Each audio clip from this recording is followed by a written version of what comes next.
A lone warrior questions the betrayal, while his former ally begins a monologue, a story of how monsters first appeared from rifts and how humanity fought back with everything they had. Some gained powers, becoming class users, heroes who conquered the dungeons one by one. They formed a core and found victory, but that victory came with a price. This fear that powerful users could threaten the empire, and our hero beyond SSS rank was the greatest threat. This royal family demanded absolute control, an excuse for slaughtering his family and friends. For the Empire's stability, Luo Wei betrayed him, and our boy unleashes his final desperate attack. But it is a trap. His armor was rigged to explode, injecting him with a deadly poison, leaving him powerless against an entire army. A bitter laugh escapes him, remembering a promise of brotherhood, a promise that was just a lie. But just as all hope seems lost, a hidden skill activates.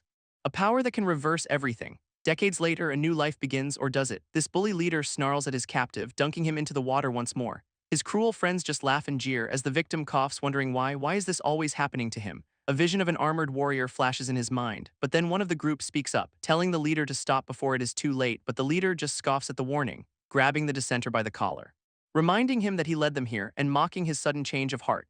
When suddenly the world around them shatters, a dungeon gate opens right beneath them. This bullies immediately panic and run for their lives, but the one with glasses looks back in horror. Realizing the captive is still hanging there, he knows there is no time to waste, and he rushes back to save him as monsters emerge, struggling with the ropes as the creatures close in, and a demon leaps forward to strike. He throws a desperate punch in defense, but a green light appears, healing the monster, and his friend screams, asking why he healed the enemy.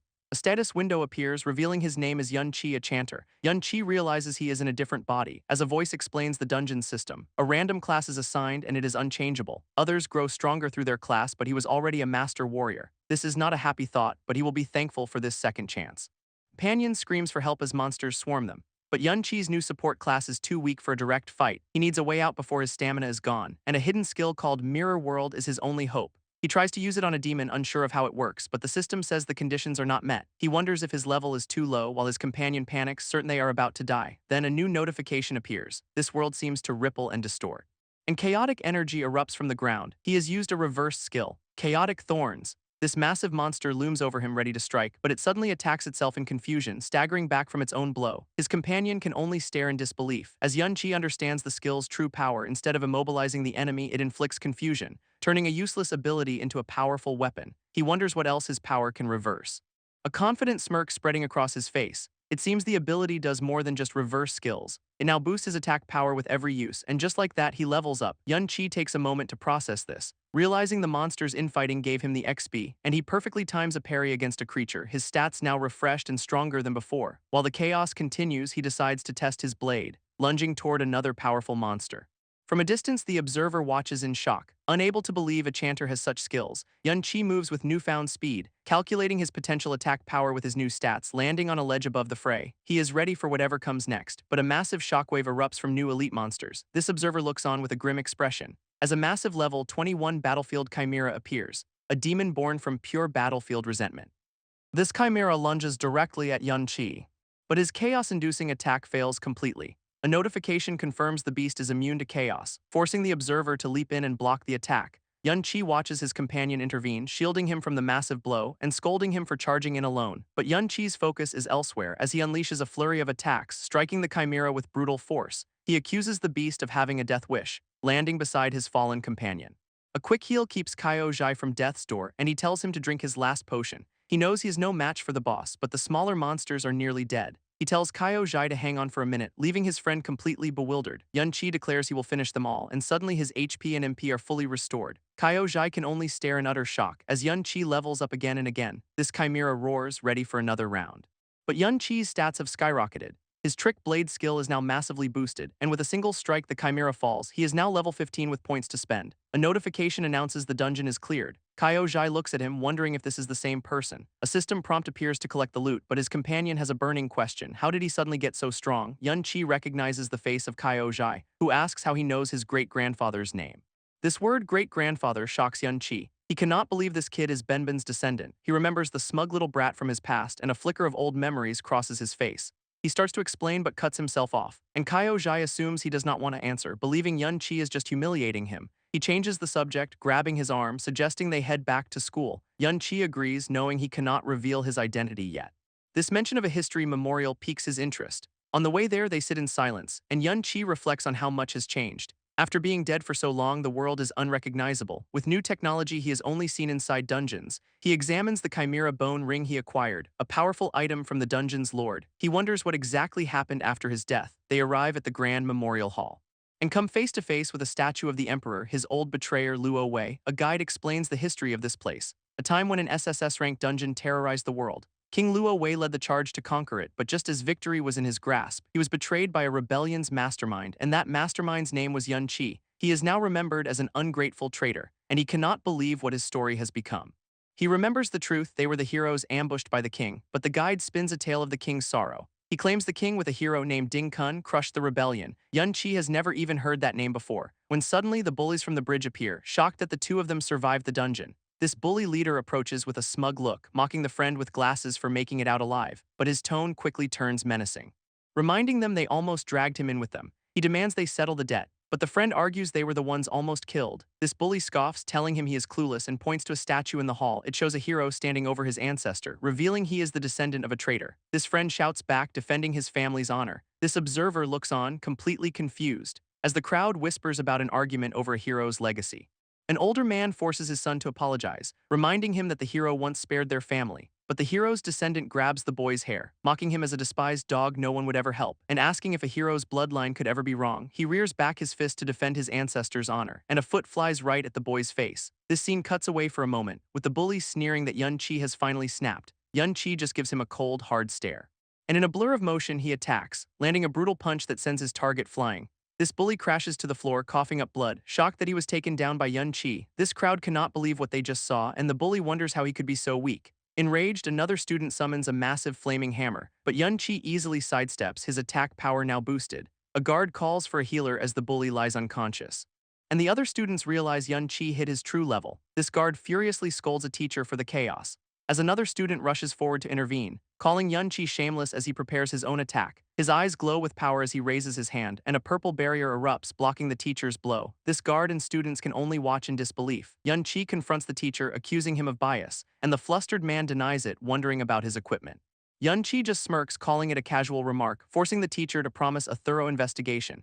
His friend stares, amazed he could block a teacher. This teacher frantically calls for a healer for the bully, and with the situation handled, they leave the building. Yun Qi reflects on the grim truth: no one survived. He turns his attention back to Kyo Zhai, who decides now is the time to get some answers. He asks for the details of Ding Kun's heroic deeds. Learning the official story involves a dungeon ambush. A memory surfaces of his party resting near a gate and the brutal ambush by the king's forces. Kyo Zhai explains the official history of Ding Kun, but Yun Qi realizes his entire legacy was stolen, and he vows to kill Ding Kun first. This scene shifts to a grand city district where powerful guards patrol the Ding family estate. This lead guard turns, sensing an observer, but he sees nothing, calling them little brats. From his hiding spot, Yun Qi notes their alertness. Kyo Zhai begs Yun Qi to turn back, but Yun Qi's mind is set on revenge. He wants to kill the so-called hero Ding Kun, but those high-level dungeons are guarded by the military, so he will target the family home for a pass. He questions the heavy security for a minor family branch, and Kyo Zhai explains they have their own private dungeon, a dungeon inside their home. Kyo Zhai confirms it is a new reality for the rich, a privilege only the powerful can afford. While the elite level up at will, normal students must fight for scraps. Yun Qi reflects on how much the world has changed. He realizes wealth now directly translates to power, while commoners take dangerous jobs like mining, just to slowly reach level 30 by middle age. To get stronger, you must join the army or a guild, a system built to keep the powerful on top. He knows he is not strong enough to face his true enemies yet, but he notices the guards here are complacent. Kyo Zhai does not see it, completely terrified, but compared to his past, their security is a joke. He grabs Kyo Zhai, asking if he wants to change his fate, telling him destiny is seized in the present. He will not let this chance go, leaving his friend to decide. And Kyo Zhai is left frozen with indecision. He cannot just let his friend die, so Yun Qi tells him to be quiet, saying they can sneak past the guards. They leap over a wall unseen, and Kyo Zhai is shocked they got in. They have entered a new dungeon zone where the monsters are stronger but fewer. Yun Qi tells him to fight two of them, but Kyo Zhai insists he cannot win and is immediately swarmed by zombies. He screams in terror, wanting to go home, but manages to summon a glowing shield. Yun Qi watches from a distance, unconcerned, revealing his new name is Suji. He lands a solid punch on a zombie, but another one lunges from behind, turns his face filled with terror. As Yun-Chi calmly assesses his potential, he sees Kyo Jai has talent but is timid, only daring to defend with precise timing. Finally, Yun-Chi leaps into the fray, explaining that experience is based on contribution. He asks Kyo Jai about his stat points, noting that shield bearers rarely pick agility. Kyo Jai says it is to find parties, but Yun-Chi tells him to aim higher. A new notification appears. His mirror world skill can be leveled up. He unleashes a flurry of attacks on the remaining monsters, his trick blade skill boosting his power, but he knows his stamina will not last forever. He levels up again, reaching level 17. Killing elite monsters grants even more skill experience, and he collects the dropped items from the dungeon floor. Suddenly, he senses something is wrong and he quickly moves to higher ground. Below, the Ding family guards are on patrol, and Kyo Jai warns that it is too risky to proceed. Yun-Chi agrees, realizing he has too much to manage. It is becoming overwhelming even for him, but he thinks of his skill's incredible power, a confident look returning to his face. He knows what they have to do next, but the area is filled with detection skills. He glances back, staying on high alert, and they finally find the dungeon's boss, a massive figure chained and surrounded by guards. Yun-Chi silently assesses the situation, knowing a direct assault is impossible. But then he spots a lone guard stepping away, and he drops from above, ready to strike. His trick blade skill is still active, leaving the guard completely crippled, and the terrified man begs for his life as Yun-Chi listens in cold silence. He asks about the hero dungeon pass, and the guard assumes he is just a fanatic. He insists the passes are real, but they are temporary and require an insider. Yun-Chi grabs him by the collar, telling him to empty his inventory first. They exit the dungeon back on the compound grounds, and he questions the guard about a skill book. This guard points to the inner residence, explaining that everyone inside is a high-level fighter. This guard panics, revealing the family head is there, and Yun-Chi knocks him unconscious. He tells Kyo Jai to stay put. Returning to the chain dungeon boss, he sees the key is guarding the lock mechanism, a skill he mastered in his past life. He will lure the family head out of hiding. And he knows his method is absolutely perfect. This boss breaks free, going completely berserk, forcing the family to send reinforcements rushing in. Kyo Jai watches people enter a glowing portal, this private entrance to the Ding family's inner residence. This bully from the memorial makes excuses to his father, but the man's attention is on another guest. As two young women step out of the car, he welcomes them with a sycophantic smile, but his expression suddenly sours. From the bushes, Kyo Jai watches the scene unfold. Yun-Chi appears behind him, asking what is wrong, and Kyo Jai wonders how he moves so quickly. Yun-Chi explains the dungeon lord is a tough capture, meaning the Ding family will be distracted for a while. Kyo Jai stares at the mansion, recognizing someone. He reveals that the bowing man is his youngest uncle. He begins to tell the story of his family's downfall, and Yun-Chi listens with a grim expression. After the rebellion, the Kyo family was targeted by the Empire, their suffering made worse by the hero Ding Kun. In the end, they were forced into servitude, becoming puppets for the Ding family's public image. His father's generation tried to fight back, but one was driven mad and the other became a loyal dog. Kyo Jai questions his decision to follow Yun-Chi, but Yun-Chi is already focused on the next step. Kyo Jai panics, warning him about the level 42 father inside. Yun-Chi knows that in this controlled world, you have to take risks to get ahead. He tells Kyo Jai he can help him change, but Kyo Jai is terrified of the Ding family's power. Yun-Chi clarifies he is not fighting the whole family. Meanwhile, inside the estate, a man is furious. As two women arrive for a meeting, he dismisses the dungeon issue entirely, saying their visitor is far more important. He even mentions that hero grandpa is coming. This visitor is clearly a person of high status.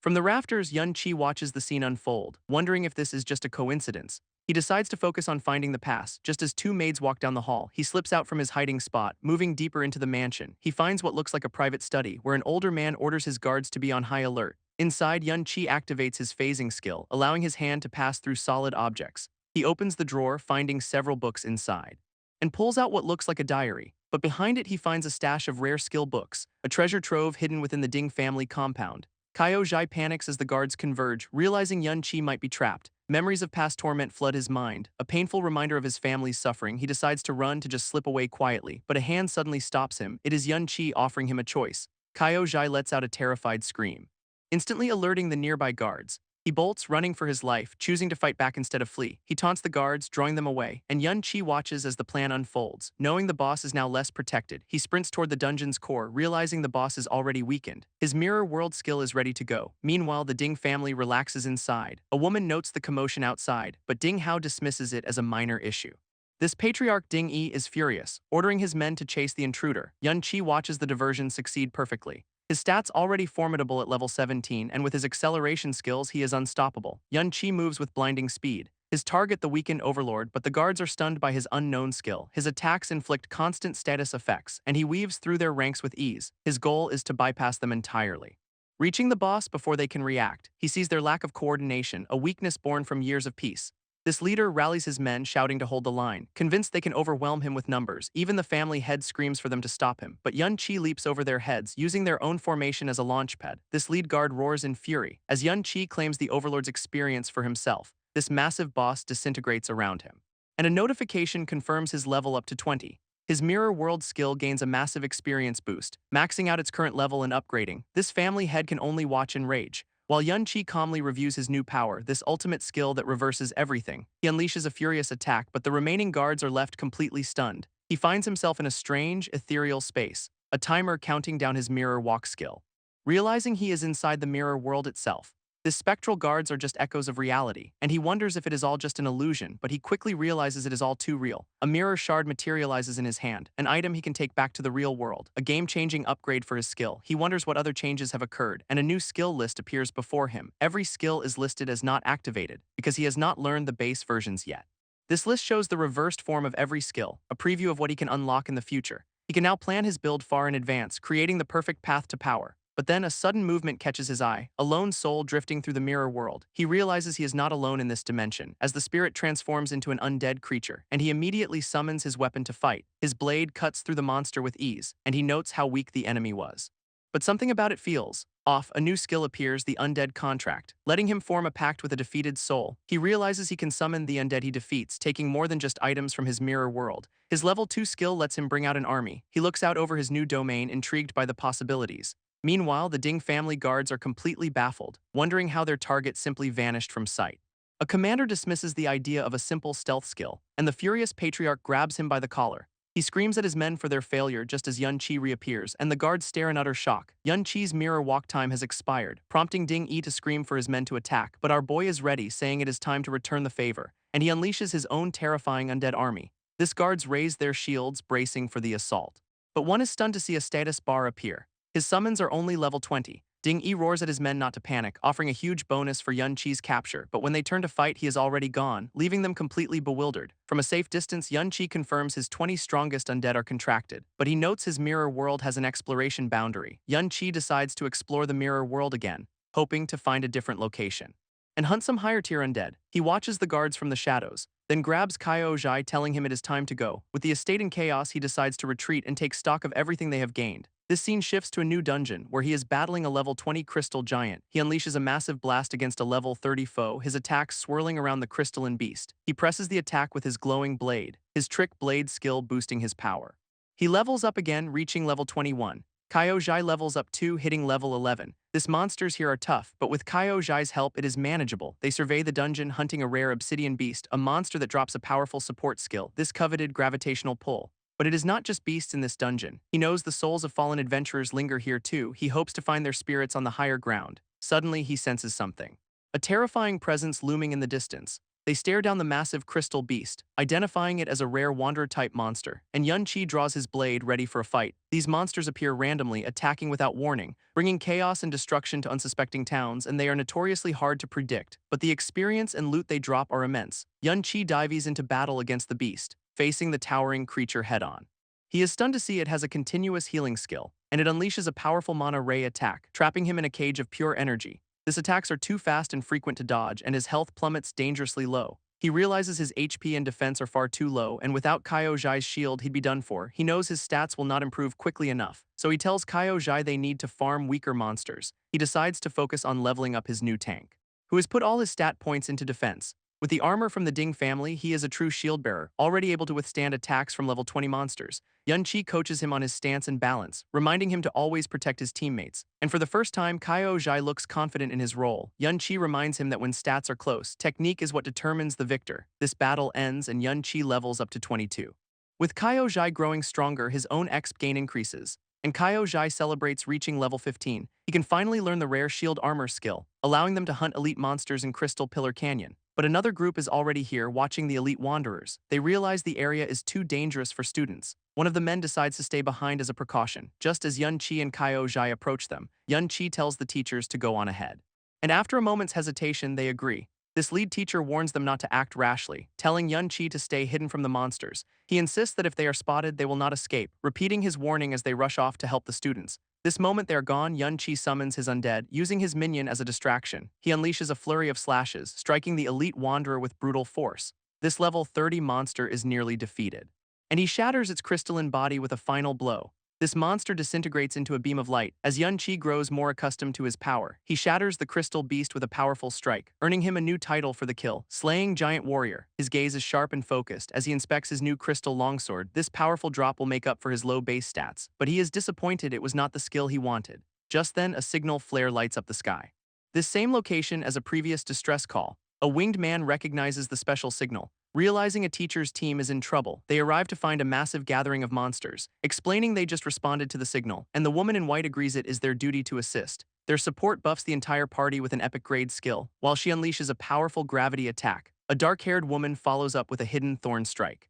As Yun-Chi and Kyo Jai observe the chaos, he tells Kyo Jai to wait here while he scouts ahead, activating his mirror walk to phase out of reality. This crystal-filled cavern is the perfect place to use it, but he still does not know how to return at will, noticing that only people leave behind phantoms. This monster corpses, however, remain physical, confirming that only he has a body in this world. Yun-Chi and his undead enter a crystal cave, finding the adventurers who sent the rescue signal, and he wonders what drew the monsters here. He peeks out from behind a glowing formation, his eyes widening in sudden realization. He cannot believe this kind of thing exists here. It is a massive vein of special crystal ore. These are rare materials from another world, used by master craftsmen to create legendary gear. He reaches out to touch the glowing green crystal, and a system window suddenly appears, offering him a direct path back to the real world. This crystal is a natural exit from his mirror world, but he decides to explore this place first. This sheer amount of ore is worth a fortune, a treasure that explains the monster horde. Nearby, a new battle erupts with incredible force. As a team of powerful adventurers attacks a golem, this trapped party watches in awe of their epic-grade skills. Their combined attacks tear through the monster's defenses. A rescued knight cheers, thinking they are finally safe. But a woman with dual blades warns him it is not over. This mage agrees they still have to fight their way out, but then her eyes catch something unexpected, and the rescued adventurers stare in renewed terror. It is a massive horde of wanderers all drawn to one spot. Back in the mirror world, Yun-Chi is still exploring, when a strange energy pulses through the crystals, and he navigates the otherworldly maze. Suddenly, his eyes widen in surprise, as he discovers a massive, glowing crystal formation. He realizes it must be the dungeon's secret treasure. He reaches out to touch the glowing artifact, and a system window reveals the mirror image crystal core. He smirks, noting its powerful damage reduction, a rare percentage-based buff that takes no equipment slot. But as he holds the treasure, something feels strange. Meanwhile, the ground in the real world begins to shake, and the rescue party looks up in alarm. A colossal shadow looms over the entire cavern. This lord of the wandering species has appeared. It is a hidden boss far beyond their expectations. This massive wandering lord crackles with dark energy, shattering their defensive formation with a single blow. This sheer number of monsters is overwhelming, and the adventurers panic knowing this boss is out of their league. They realize they are all going to die here, but the leader of the rescue party remains composed, rallying the terrified adventurers to work together. She points to a nearby canyon, their only path to escape. This mage in white rallies her party, urging them to push forward and escape. They unleash their skills on the monster horde while a healer casts a powerful support spell, but they are completely surrounded in the canyon, their defensive line barely holding against the swarm. A massive golem unleashes a battle cry, rallying even more monsters to the fight. This wandering lord commands its army forward, and the adventurers are stunned by the new wave. This monster's attack power suddenly skyrockets, overwhelming their healers with sheer damage. A teacher screams for help as he is overwhelmed, and a student cries out that he has been killed. This mage desperately reorganizes their formation. Knowing the true boss has not even attacked yet, a hooded fighter declares their situation hopeless, as another warrior prepares for a desperate charge. His face is grim, his resolve hardening, declaring it is every person for themselves now. This other adventurers look on in shock as the wandering lord vaporizes a knight instantly. Their small group is just a beacon in a sea of monsters. This attack was so powerful it collapsed the canyon walls, trapping them completely with no hope of escape. A rescued adventurer panics, certain they are doomed, screaming that they cannot possibly block the incoming attack. This rescue team summons a massive defensive shield, and the strongest fighters rush to reinforce the barrier. This mage reveals it is a level 70 shield, incredibly durable, but no one is high enough level to equip it properly. This defense can only buy them a little time. This trapped students wonder why such a monster is in their dungeon. This lead teacher is furious, feeling their rescue was a mistake, believing their struggle to save the students was for nothing.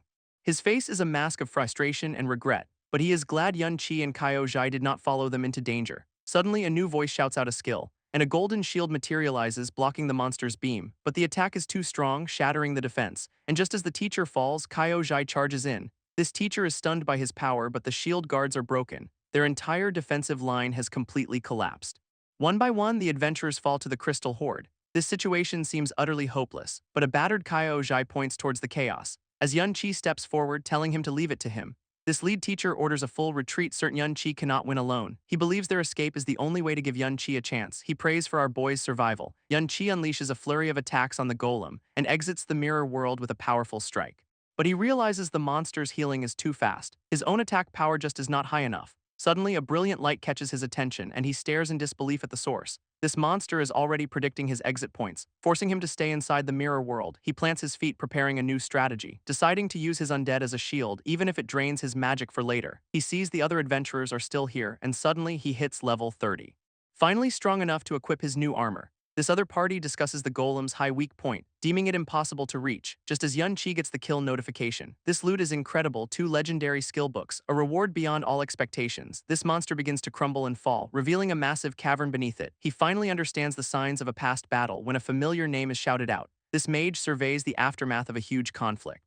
Noticing a statue of a defeated warrior, a hero, Yun-Chi listens silently to the explanation. As the knight insists his great-grandfather was not a villain, he explains that historical records were always vague, but he discovered his ancestor always entered low-level dungeons. He was a hero who came here to stop a cataclysm, and the knight worries they think he is just making it up. He admits his own family dismisses his theories, but Yun-Chi places a hand on his shoulder, telling him without hesitation that he believes him. This 2 women in his party watch in surprise, as Yun-Chi offers a confident, reassuring smile. This knight is moved, realizing his story was not a lie. A flashback shows a cocky young apprentice, boasting that he'd soon be stronger than his master, but his arrogance got him swarmed by monsters crying for help, only to angrily deny needing a rescue afterward. He was always sneaking off, getting caught again and again.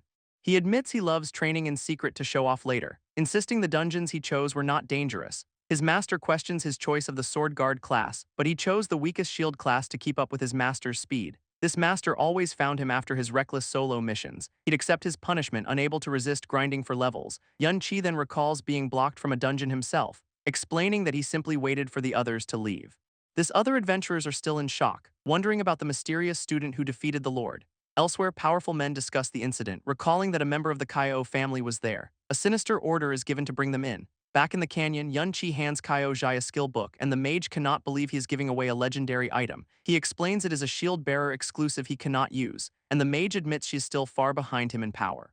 She mentions his strange ability to suddenly appear, and his power to summon so many undead. Yun-Chi's glowing eyes hold his secrets close. Kaio asks if he can use his new skill. Summoning a spectral armored guardian, he calls out a name, Ben. Meanwhile, Yun-Sha tells the mage it is time to leave, but she'd rather stay and watch the unfolding events. They wonder where Yun-Chi has disappeared to again. He has returned to the mirror world, where he confronts a familiar spirit, calling it Ben. He has so much he wants to say to this old friend, but a dark energy corrupts the guardian's form. This spirit cries out in agony as it is consumed, transforming into a monstrous, mindless being. A flashback reveals the spirit's past life, a warrior named Ding Kun. Yun-Chi's gaze hardens, his aura flaring. Noticing his undead's posture seems strangely familiar, he stares at a shadowy copy of himself. Realizing his minion has mirrored his own form, he tries to leave, but the system blocks his exit, trapping him inside the mirror world. It seems he has no choice but to fight. Back in the real world, Kaio is suddenly confronted by a group of hostile adventurers. He nervously asks what they want, and the leader accuses him of helping Yun-Chi steal from them. Kaio denies everything, but the man will not listen. This accusation leaves him speechless and terrified. This leader smirks, saying he has brought a gift, revealing he has brought Kaio entire family. His mother looks on, her face etched with despair. Kaio can only whisper her name. He finally snaps, screaming about his family's servitude. His family looks on in horror at his defiance, but one of his relatives agrees with their captors. Another relative begs him to stop, fearing for their lives. His mother pleads with him, reminding him of her struggles. But Kaio tells them to look behind them, explaining this is where his ancestor was betrayed and sacrificed. This leader simply smiles, confirming the entire story. A voice reveals a dark family secret. His great-grandfather was betrayed for profit. A memory of a taunting man surfaces, who claims Kaio family knew everything. This truth hits him with sickening force. As his mother begs him to surrender, she cries that she cannot lose him too, and his resolve begins to crumble. But another voice reminds him of his worth. His old tormentor just smirks at his pain, striking him down and demanding he kneel. But Kyo rises, refusing to bow again. This bully scoffs at his defiance, enraged that he dares to fight back. He charges forward to put him in his place. But this time Kyo blocks the blow. This bully stares in utter disbelief. As Kyo looks toward his mother, he lands a powerful counter, shouting they are a hero's descendants. This leader of the group watches with a scowl, stunned by his sudden surge of power. His family watches the scene unfold. As Kyo declares he has changed, Yun-Chi observes this new powerful form, realizing he'd be overwhelmed if Kyo was not mindless. Yun-Chi faces his shadow self, boasting he taught it everything, and that he knows all of its weaknesses. This undead's health bar shows it has taken a hit, but its level 60 defense is too high for his current attacks. This shadow copy unleashes a massive fiery blast, forcing Yun-Chi to summon the golden light shield. He grits his teeth, annoyed by the stalemate. Their powers collide in a blinding explosion. Meanwhile, the bully unleashes a powerful hammer skill on Kyo, but he is suddenly punched in the face by an ally. A man with glasses steps in to defend Kyo, enraging the leader of the hostile group. This leader's fist glows with menacing energy, but he stops, his eyes wide with surprise.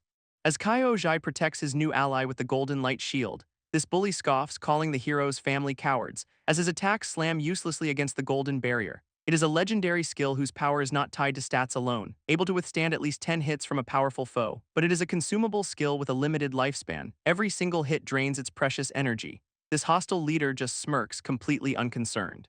Kyo grabs his tormentor, declaring his ancestor's strength, and sends the bully flying with a powerful blow. But a new, shadowy enemy appears, mocking his dead ancestor. This leader unleashes a gravity shockwave, but Kyo resists, refusing to fully kneel. His mother desperately begs them to stop, and the leader just smirks at her plea, threatening to kill her if Kyo does not obey. Kyo's eyes widen in absolute terror. Suddenly, a brilliant light erupts from the ground, and the entire family stares in shock as his mother recognizes a familiar presence. This adventurers cannot believe their eyes. Kyo is back. His family realizes it is an undead form, and Yun-Chi appears, declaring the hero has returned for vengeance. He quickly checks his inventory, full of new loot and potions. This bully is consumed by a dark, spectral energy, transforming into a powerful undead warrior under Yun-Chi's control.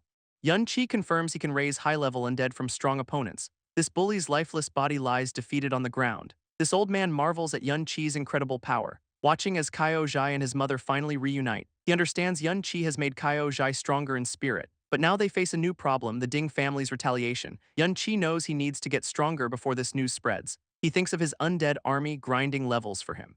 Confident they can now dominate this entire dungeon, it is time to hunt down the dungeon's true lord, and the dungeon will collapse along with it. He knows the teachers saw the Kyo family enter, so if they leave alone, it will raise suspicion. Suddenly, a system window announces the dungeon is cleared, and the world around them begins to crumble. Yun-Chi reveals he killed the lord, creating chaos, giving them a chance to escape in the confusion. He checks his skills, noticing Mirror World has leveled up, a crucial step to closing the gap with Ding Kun. He feels a strange presence, like he is being watched, but dismisses it, knowing the guards are no match for him. He vows to restrain himself until he is strong enough for revenge. Meanwhile, Kyo's family reads the news, realizing Yun-Chi is drawing the Ding family's attention, sacrificing his own safety to protect them. They have found refuge in a hidden safe house.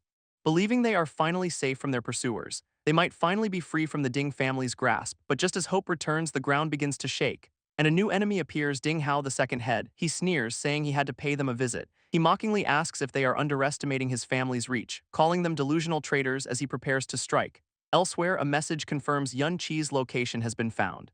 As Yun-Chi, now level 42, declares he has come for Ding Kun, a system window confirms his Mirror World skill has leveled up, allowing him to grind monsters without ever being discovered. He decides to scout a massive city built within the dungeon, while recalling intel on a mysterious S-ranker, a powerful figure who has hidden his strength for decades. This man is an unknown variable from his past life, so he turns to his spirit companion Benben for answers.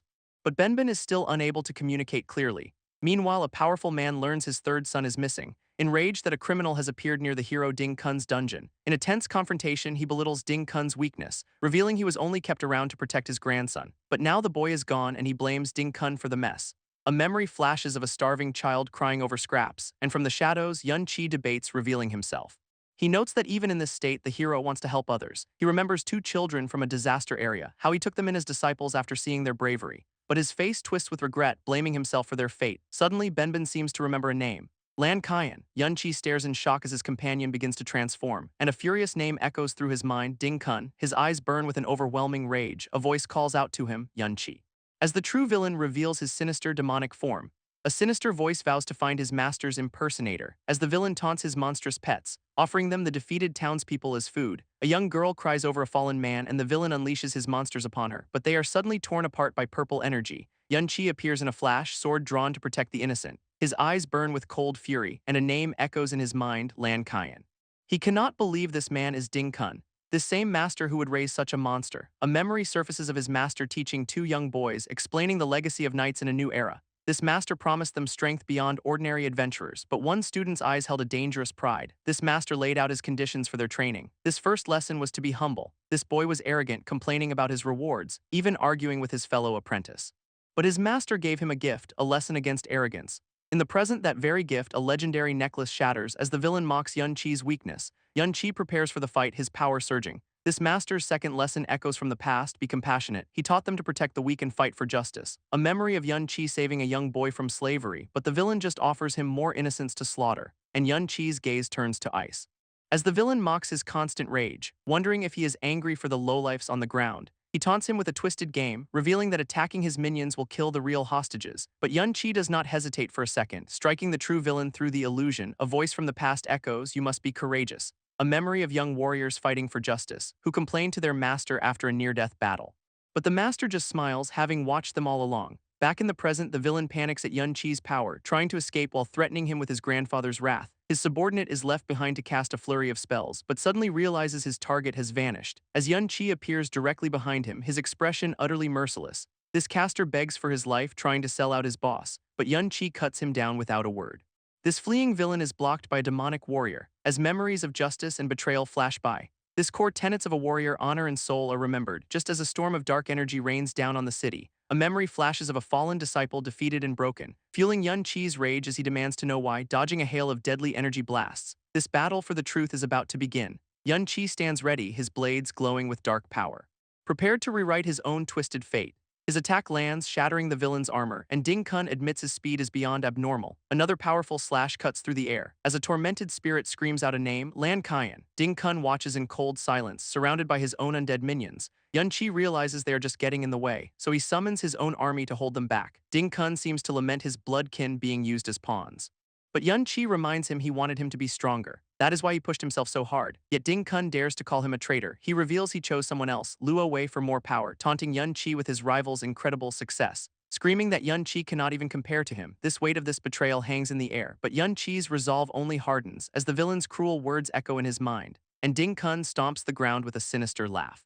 Ding Kun's armor shatters, activating a hidden power, granting him a massive boost to his attack and speed. He enters a berserk state, growing stronger as he takes damage, while Yun Qi endures a constant barrage of attacks. This villain unleashes a devastating beam of energy, mocking Yun Qi's compassion as a childish game. This ground itself erupts in a storm of jagged rock, and Yun Qi is caught in the blast, taking heavy damage. As his old master taunts his weakness, he quickly uses a potion, barely surviving the constant drain of the blood rain. Their blades clash in a furious exchange, and Ding Kun screams that this is the price for his naivety. He grins, claiming betrayal is the only path to true strength, mocking Yun Qi's fall from grace. He offers a twisted deal, his life for the secret of resurrection. But Yun Qi's demeanor shifts, activating a dark power of his own. Casting aside his virtues to deal with this monster, Ding Kun laughs, welcoming this new, ruthless opponent, but he is caught off guard by a powerful counterattack. Suddenly, a spectral guardian appears behind him. It is Benben. Yun Qi abandons all pretense of honor, his eyes burning with pure hatred as he gives a single command. This battlefield is consumed by his rage, as Benben strikes, exploiting Ding Kun's low defense, and the villain cries out in agony from the surprise attack. Yun Qi explains the Berserker class requirements, unleashing a barrage of piercing light attacks, which means their defense is naturally low, a critical weakness he is now exploiting. With his defenses lowered, even weak undead can harm him, and Yun Qi points out another fatal flaw: his skills are all single-target attacks. Meanwhile, Yun Qi's mana can sustain an endless army, but Ding Kun roars, unleashing a blood rain attack. Yet Yun Qi reveals his true weakness: he has no allies. A life of betrayal means he trusts no one, and Yun Qi's words clearly hit a nerve. This villain scoffs at friendship, unleashing a massive slash. Screaming that his 60 years of power prove he was right, he declares he does not need comrades. Instead, he calls for his family to fight for him. His kin appear on the rooftops, answering the summons, and he laughs, confident in their loyalty. But Yun Qi simply asks, "Is that so?" as one of the summoned fighters is cut down instantly. This family is stunned by their leader's defeat, and they hesitate, knowing they are completely outmatched. Ding Kun's eyes burn with fury at their cowardice. Realizing he will have to finish this himself, he threatens to absorb his own family for power. A colossal shadow attack descends upon the battlefield, as their powers clash in a storm of light and fire, completely obliterating the surrounding landscape. Ding Kun stands alone in the crater, exhausted and wounded. Desperately searching for his vanished opponent, Yun Chi appears behind him, mocking his slow reaction time, and summons his undead army for a twisted family reunion. This villain's eyes widen in horror, seeing his own kin resurrected, while Yun Chi casually deflects another incoming blast. Ding Kun tries to flee, but our hero is right behind him, forcing the villain to remember his fallen comrades. He thinks of the master he once followed, and the family he ultimately sacrificed. This present fades away for a moment, as the story prepares to shift focus. A title card appears, taking us back in time, to a quiet workshop over 60 years ago. A master confirms his two students have reached S rank, telling them he has a gift to commemorate their achievement. He reveals he used rare materials to forge mythical weapons, presenting a powerful greatsword to his student Lan Kaiyan. This young warrior thanks his master with great excitement. But his attention is drawn to his fellow apprentice. He then questions his master's own simple sword, calling it outdated, and the master calmly regards his own trusted blade. A legendary weapon is revealed, the flowing cloud sword, forged from the rarest treasures of an SSS-rank dungeon, a blade he poured his entire soul into creating. It is a unique quality weapon, the highest possible tier. He explains how the sword adapts to its wielder's will, and his apprentice looks on in absolute awe.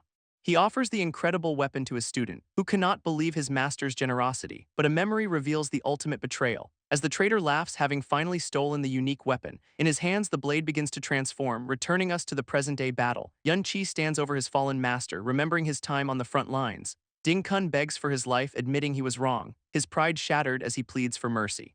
But Yun Chi reveals the sword's true form, a great scythe, and he cannot believe he was betrayed for this, a betrayal that also cost Benben everything. He tells the traitor to face the consequences. His silhouette radiating pure, cold judgment, he vows to learn all of his enemy's secrets, using that knowledge to become even stronger. Meanwhile, in a dark cave, two miners work, as a shadowy organization observes from afar. A system message explains class evolution. A path to higher-tier skills and equipment.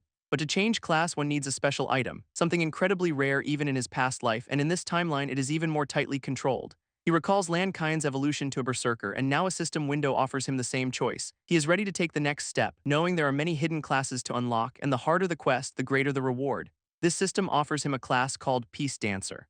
But the requirements are absurdly high. Yun Chi is stunned by the steep cost, wondering how his mirror reversal skill created this. Still, he knows a class this demanding will be powerful. A new, powerful form begins to take shape as the souls around him become clearer, leveling him up. He realizes his reversal skill has untapped potential. He exits the mirror world, his training complete for now. With his spectral guardian, he declares it is time to go. Meanwhile, a group of adventurers looks on in alarm. Worried that the hero's family is in trouble, one of them rallies the others to follow him. They find a fallen warrior, it is Ding Giant. An official orders a full-scale manhunt for the culprit. A shadowy leader demands to know what his subordinate found. As the hooded figure reports from the hero's dungeon, he has checked all the records and security footage, and he has narrowed down the list of suspects. His names are Yun Sha and Yun Chi. This figure on the throne remains silent, but his subordinate smirks at the familiar name. Meanwhile, rumors of the attack spread like wildfire, and a young woman overhears that Ding Kun is dead. She panics, remembering she helped the killer enter the dungeon, wondering if she should report what she knows, but she decides they will likely never meet again anyway. Just then, Yun Chi walks right past her, his eyes glowing with an otherworldly power. In another realm, a spectral guardian kneels. As Yun Chi learns a life nursery is needed for his class change, this woman thinks of the highest level of power, while Yun Chi questions his guardian about Yun Sha's identity. This spectral being's eyes glow in response, as a title card marks a new chapter in the story. Elsewhere, a young man makes a public declaration, insisting his great-grandfather was not a rebel. This crowd murmurs in disbelief, citing their textbooks, but he stands firm, knowing they will not believe him yet. He pleads that the rest of his family is innocent. A man bows deeply, pleading for his family's safety. As students gossip about their history as servants, wondering if this is a bid for freedom. With the Ding family's name disgraced, it is the perfect time, and an ally decides he must rescue them himself. But suddenly, Yun Chi is confronted by officials. This public security bureau is here to investigate. They have his file, a 17-year-old male. An orphan with a history of poor performance. This lead officer studies the report with suspicion, holding up the record of his past life and noting how much he has changed recently. He lists Yun Chi's recent impossible deeds, demanding an explanation for his sudden power. Yun Chi claims he was just scared and needed a break, admitting he'd been hiding his true strength all along. He insists he is just a kid with no motive for murder. This officer considers this, puffing on his pipe, but then suggests a different theory, a disguise. He asks if Yun Chi is a professional in hiding, unleashing a powerful spell to reveal the truth. But a system message appears, the skill failed. This officer is shocked, his spell completely ineffective. As Yun Chi plays dumb about his own knowledge, this investigators are left standing in silence at a total loss. This official concludes his business for the day, promising ominously that they will be back. And Yun Chi watches them go, his mind already racing. Considering the immediate threat handled for now, a fallen enemy's thoughts reveal he was just bait. Knowing his death will summon Luo Wei's shadow guards to investigate, warriors whose strength is far beyond his own. Yunchi knows these new enemies will not play by the rules and realizes he must evolve his class to survive the coming storm.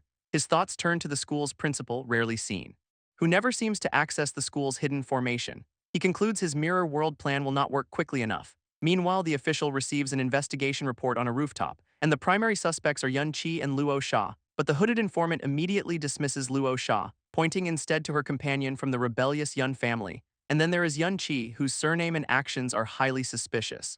This informant vanishes, leaving a final order for the official: kill Yun Chi on sight if he makes a single wrong move. Later, our boy enters the school cafeteria, deciding to eat the same meal as everyone else and finds it surprisingly delicious. He remembers his past life of scarcity and hardship. While other students complain loudly about the terrible food, a classmate approaches, shocked to see him enjoying it so much. Yun Chi eats alone, his eyes glowing with intensity.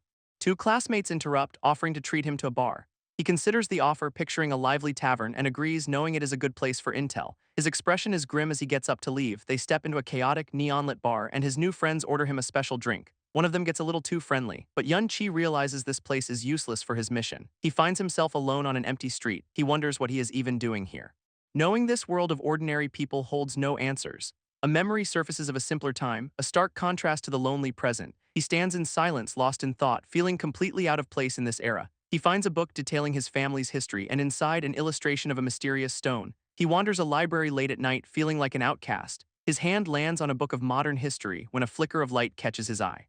A young woman suddenly appears before him, and he turns, his gaze meeting hers. She offers him a book on formation machinery, revealing it was written by the school's principal. She explains Yun Yin is from the rebellious Yun family, making her the prime suspect in the recent incident. She remembers them storming her home to arrest the girl, and even proof of her innocence meant nothing to them. She is completely distraught, her hope fading fast.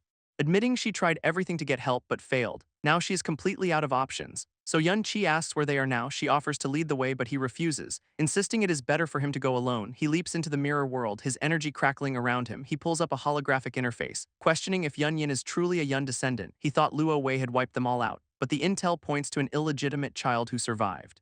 This news catches him completely off guard. Knowing his father was far too honorable for an affair, he wonders if it was his brother's descendant instead. This story continues. The king spared the child out of mercy, keeping her confined to a manor her entire life. That woman eventually took her own life, leaving behind her own child, Yun Yin. Yun Chi processes this tragic family history, his eyes glowing with cold determination.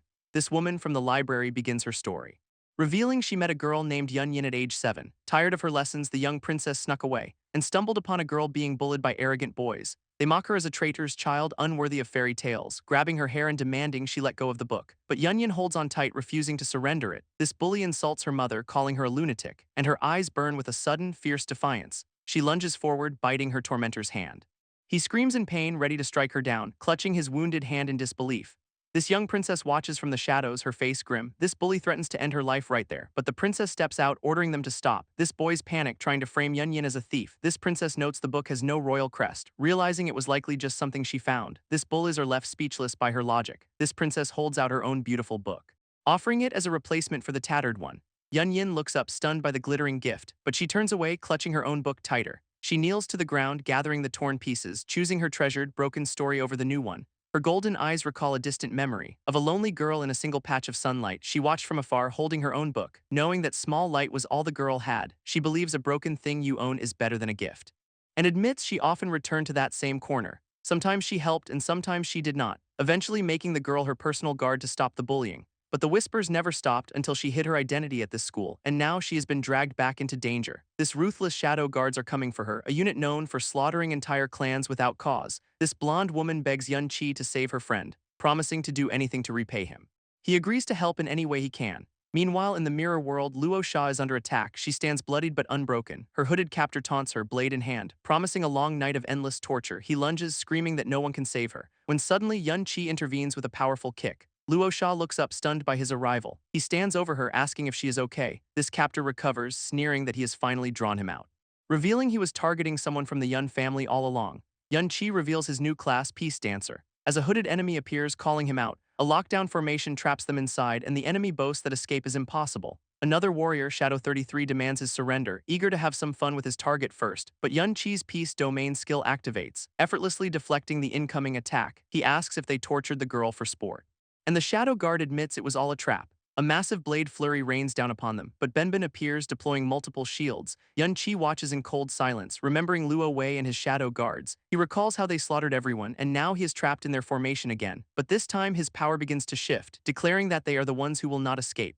This shadow guard is intrigued by his transforming weapon, but still mocks his support-oriented class change. He laughs, certain a healer has no attack skills, and lunges forward for the kill. Yun Qi's weapon becomes a chain, deflecting the blades. As he stands ready for the counterattack, he activates a new skill, the Martial Deterrence Domain. This shadow guard mocks Yun Qi's moves, but he is caught off guard by the chain. As a new skill activates, the Deterioration Blade, a storm of blades slams into the enemy, who reels back stunned by the attack skill. He vows not to underestimate him again, and unleashes his own exclusive skill, Splitting Trick. He boasts that Yun Qi's summons are useless now, but Yun Qi has a legendary skill of his own. This entire formation begins to shatter, and our boy walks through the dust and debris. This shadow guard lies defeated on the ground. As Yun Qi tells Yun Yin to look away, this terrified guard asks what he is planning to do, and Yun Qi promises to make him pay 100-fold. He warns that more guards are on their way, pleading for his life and invoking the king's name, but his pleas are met with swift, brutal silence. Just as he warned, 3 more guards appear, but they stop short, shocked by what they see. His eyes glow with a cold, purple light, and Yun Yin watches in stunned silence. She cannot believe what is happening. He has already taken down all 3 S-rank guards. His guardian appears, telling him to meet Luo Sha at a nearby hideout. He tells Luo Sha the undead will protect her, but she worries about what he will do now. He has some cleanup work to finish, unsure how many enemies are left or if he can hide what happened here. He interrogates the captured Shadow Guard, asking who participated in his family's slaughter. This spirit names Shadow 3 and Shadow 5, but Yun Qi demands to know who else was there. This final name given is Yun Yi, a name that stops him cold. A memory of his older brother surfaces. His own brother was a shadow guard. This revelation sends a shock through him, his resolve hardening into cold fury. Elsewhere, the captain of the shadow guards, his brother, gets a report. A subordinate explains they lost contact with their unit, and now Yun Yin's location is unknown. This captain listens, his expression unreadable, questioning if his entire unit is dead. A white-haired man smirks at the news, ordering all departments to be contacted. It is time to expose Yun Yin to the world, broadcasting her identity as a traitor's descendant. This public erupts in outrage and disbelief. Back at school, students gossip about Yun Yin, and one boy argues she is innocent and has suffered enough. His friend reluctantly agrees with him, but from a window, someone screams for her death, as an angry citizen blames her family for countless deaths. Another chimes in, saying her entire bloodline should be erased. Elsewhere, Yun Yin sits alone, bruised and defeated. Her companion warns that public security is closing in. As the princess explains the entire situation to Yun Qi, she suspects the bureau is working with the shadow guards. They were already monitoring her when Yun Qi visited that night, and after the shadow guards died, she and Yun Yin went into hiding. Her association with him was enough to make her a suspect. With the hero dead and Yun Yin's identity known, she has a clear motive. She was also seen entering the dungeon with a cloaked person, making it logical for them to assume she was the killer. Their plan was to force her to reveal her power, sealing the case. But fortunately, the school's principal intervened. This princess admits she was lucky he was paying attention, but Yun Yin blames herself, fearing she will get her friend killed. Yun Qi is surprised to learn the principal is her great-uncle. This principal appears, warning he cannot stop the shadow guards. He tells his great-niece to stop protecting Yun Yin, urging her to make a final decision about her friend. With so many eyes at the palace, Yun Yin cannot stay hidden there. In a dark room, Yun Yin wonders if her final day has come, consumed by guilt for dragging Yun Qi into her mess, knowing he was only exposed because he tried to save her. A painful memory flashes back of her mother's final moments. A look of quiet despair etched on her face. Resigned to her fate, she decides it is time to leave. But Yun Qi appears in the doorway, calling her name. He has a plan to sneak away to a dungeon to avoid being seen. This blonde princess, Luo Sha, agrees but suggests they wait, confident she can plead their innocence to the king. But Yun Yin cannot shake the feeling that she is the cause of it all. She tells Yun Qi he does not have to help her, but he admits he is the one truly responsible for her suffering. His past entanglement with Luo Wei led to the Yun family's massacre. He questions the role another ancestor played in the tragedy. Luo Sha brings him back to the present, asking for their destination. They arrive in a vast, shattered landscape, a dungeon realm. Yun Qi recalls the intel he gathered from a fallen shadow guard. Looking out over the desolate expanse, he estimates they can reach their goal in half a day, as long as the massive laborback gorillas do not get in their way. A flicker of recognition crosses his face. He remembers these monsters from a dungeon in his past life. He summons his weapon, knowing they drop the perfect ore to repair his sword. His blade transforms into chains, ensnaring the beasts despite being severely damaged. His weapon's stats are revealed, severely damaged but still powerful. Luo Sha steps forward, casting her Starlight Mystic Art, a powerful buff that boosts their spirit and attack power. His sword's special ability activates, adapting to the new buff. This weapon's energy surges, dwarfing Luo Sha beside him. She is stunned by its incredible power, even in its broken state. He explains her buff is actually helping him repair the blade. In a flashback, the principal recalls wanting to reward Yun Qi, but Luo Sha insisted he give him the rare world tree resin instead. Yun Qi pours the precious resin over his sword, a vital first step. This material is absorbed, repairing over 11% of the damage. A notification confirms its buff adaptation feature is now fixed, allowing the sword to copy any active buff on its user. Back in the dungeon, the sword absorbs ore from defeated monsters, and he confirms the drops in this dungeon can repair it too. Unlike the rare resin, this gold iron ore is easily farmed, meaning he can continuously repair his weapon here. He plans to restore its power before his fated meeting with Yunyi. With a powerful slash, he tears through the monster horde, then ensnares a massive gorilla with his chains. He leaps onto the beast, striking it relentlessly. He calls out to Yunyin, setting up the final blow. She charges forward, her own blade crackling with energy. This coordinated attack is a success, leveling up the entire party. Yunyin turns to him, worried that helping them is slowing him down. His undead minions gather the ore for him, grinding monsters inside the mirror world for maximum efficiency. He absorbs the materials, repairing his sword and boosting its power. Luo Sha points to a distant pillar of light, asking what it is, and Yun Qi looks on in silence. Yunyin explains that is where the Yun family manor ruins lie. He says the dungeon swallowed the estate 40 years ago, preserving it.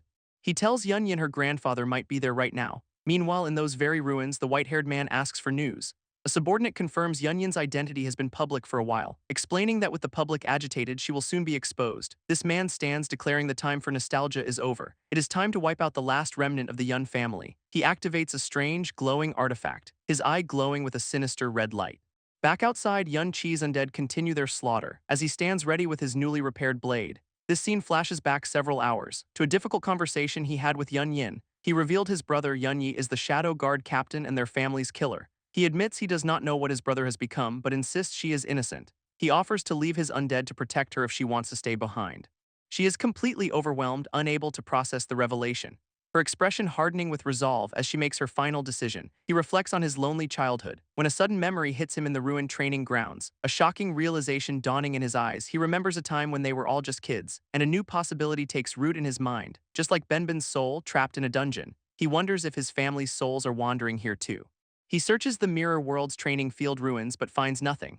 Returning to the real world empty-handed, his expression hardens with grim resolve. Another memory surfaces, a sparring match from long ago, as the crowd cheers for the two strongest fighters. One of them trips on a loose stone, believing the match is already over, but his opponent Yunyi pauses the fight, pointing out the stone and offering to start over. This crowd praises his incredible sportsmanship. As his opponent kneels before him, they declare Yunyi the clear winner, unbeatable in skill and honor, but someone in the memory scoffs at the display, as Yunyi smirks, admitting he just salvaged the opportunity. This crowd continues to cheer, completely won over, and Yunyi soaks in their adoration. But a young Yun Qi watches from the side, his eyes wide with shock, standing alone as he sees his brother's true nature. Yun Qi stands in the ruins, lost in thought, recalling a memory of a blonde noble who praised Yunyi for being a good brother. Noting how much everyone seemed to spoil Yun Qi, he then planted a seed of jealousy, wondering if their master would pass his title to the younger brother. This memory shifts to a sudden crisis, bandits attacking Lanyuan village. A younger Yunyi fights to protect the civilians, but the sheer number of enemies is overwhelming. He realizes they do not have enough manpower.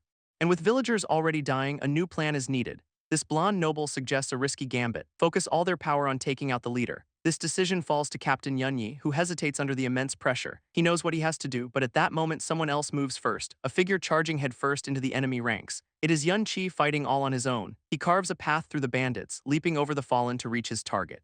He holds up the leader's head, demanding their surrender. His brother can only watch in stunned disbelief. A memory of praise echoes in his mind, being told Yun Qi was stronger. Yunyi admits he almost sacrificed the villagers, but the blonde noble justifies it as a necessary evil, praising his cold logic as the correct choice. Another memory surfaces, a man caught stealing a sword, who pleads with Yunyi, reminding him of their past, but the noble insists an example must be made. Calling Yun Qi undisciplined and praising Yunyi's control, with a single, brutal swing, Yunyi carries out the sentence, his blade silencing the man's pleas forever. This memory shifts to a blood-red moon where the noble orders Yunyi to sacrifice his entire family. This final thought echoes, it was all his brother's fault. Back in the present, Yun Qi feels an immense pressure. As a massive explosion rips through the ruins, is it Yunyi? He sees a familiar sword in the light. As a powerful enemy steps into view, Yun Qi looks on, a cold sweat on his brow, his eyes widening with shocked recognition. It is the blonde noble from his memories, Luo Wei. Luo Wei smirks, surprised to be recognized in this form, but Yun Qi stands his ground, ready for a fight. Luo Wei questions how he knows this younger appearance. As Yun Qi sees his friends surrounded by soldiers, his eyes narrow with cold, murderous intent. This blonde noble, Luo Wei, finally addresses Yun Qi directly, admitting he used Yun Yin as bait to find the hero's killer. This same person who rescued her and killed his guards. Now that everyone is gathered, he has found his target. A golden light begins to form in his hand, and he declares Yun Qi as the final remnant he has been hunting. He calls him a bug that needs to be returned to dust. As a wave of power sends the girls stumbling back, a massive pillar of light erupts from the ground, engulfing the entire area in a blinding explosion. Yun Yin and Luo Sha are caught in the blast, terrified. Yun Yin knows a direct hit means certain death. Luo Wei smirks, chiding Luo Sha for getting in the way. This girls look around in horror, realizing Yun Qi is gone. As Luo Wei tells them to stop causing trouble, he orders them to follow him, but inside the mirror world, Yun Qi activates a new mode. His eyes burn with purple rage as he screams Luo Wei's name. His sword's power stacks relentlessly, vowing to purge this sacred ground. He unleashes his fury, declaring friendship is not a tool to be used. Exiting the mirror world, he brings his blade down, demanding repayment for the blood debt. His attack clashes against Luo Wei's defense, a flash of surprise on the noble's face. Luo Sha and Yun Yin can only stare in disbelief, but Luo Wei summons a massive golden dragon of pure energy, admitting he is impressed by Yun Qi's stealth skill. In the mirror world, Yun Qi is impaled, suffering from an unhealable wound. A mental spell shatters his consciousness, trapping him inside a fractured mirror world. A female knight looks on with concern, but a blonde noble claims Yun Qi is already dying. This knight's face fills with horror as the noble smirks, taking no chances, ordering Yun Yi to hunt down his own brother. Then a memory of a simpler time surfaces, as Yun Qi recalls his lost family, reaching out for his little sister, but his hand passes right through her. This pain of the past washes over him. He remembers her teasing him about skipping training, and the new legendary sword master their father hired. Yun Qi watches them, a silent observer. He calls out to his big brother in the memory as his father praises his good performance. His mother asks Yun Yi to keep him from slacking, but their teacher defends the older brother's solid foundation. His sister argues that Yun Yi's moves are far cooler, and Yun Qi listens without a word. This memory shifts to his sister in a new outfit. Telling him she is awakened as a priest to heal him, she brags about how everyone praised her skills. And he smiles, telling her she is the most amazing, a memory of a woman with good news for Yun Qi, announcing she has found him a wife, this daughter of his teacher, a perfect match, but a young Yun Qi knows this will only make things worse. She teases him about his new healer, a way for him to spend more time with her. She asks why he looks so sad. And back in the present, he admits he misses them all. This memory shifts to a warm fireplace, as his father scolds Yun Yi for his harsh methods, but another brother, Yun Jai, argues back, insisting Yun Qi is not suited for the role. This argument continues in the tense room, as Yun Jai grits his teeth in frustration. He warns that their enemies are preparing for war, screaming that his father's kindness is a weakness. This family head confronts his son's insolence. But their mother steps in to stop the fight. She tells Yun Jai to respect his father, but he screams for them to be quiet. A young sister calls out to Yun Qi, terrified, and our boy looks on, his expression pained. He rushes to comfort her, promising his protection. This memory fades to a cold, dying fire, revealing the horrific aftermath of the family's slaughter. He is trapped in the memories of his failure, kneeling in the ruins of his home, blaming himself for the slaughter.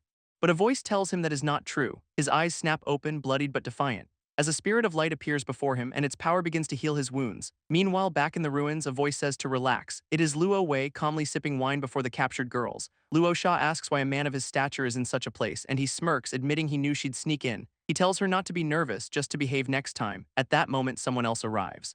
A guard reporting that Yun Qi has vanished without a trace.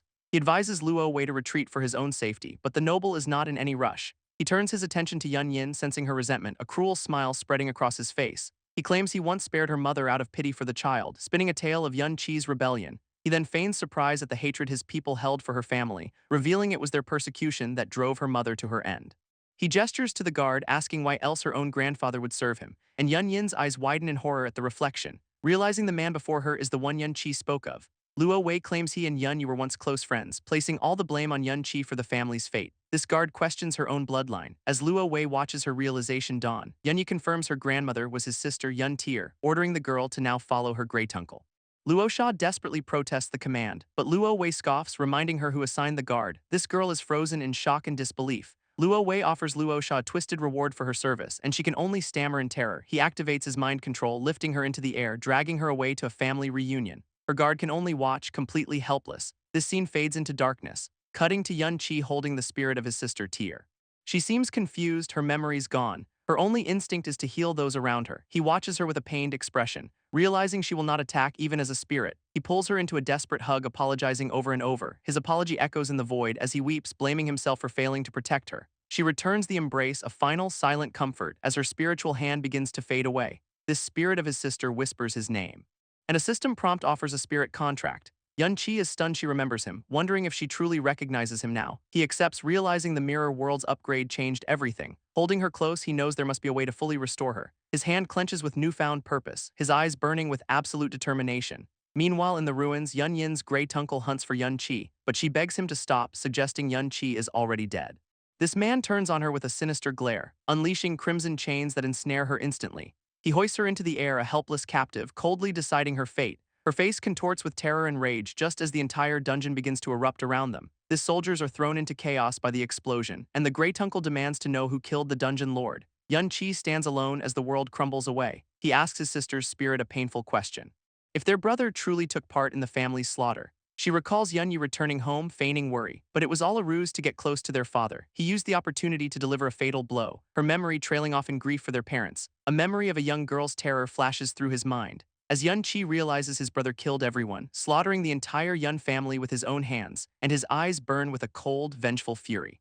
This memory shifts to a younger sister, Tyr, waking up the rookies, but the boys just complain about the early hour. So she threatens them, saying her big brother is back, warning them not to bully her friend Xiaoyu again. But Xiaoyu, the sword master's daughter, tries to de-escalate. This bullies mock Xiaoyu's weakness, calling her a disgrace, and Tyr is left completely speechless by their cruelty, storming off to get her big brother for backup, determined to teach those bullies a lesson.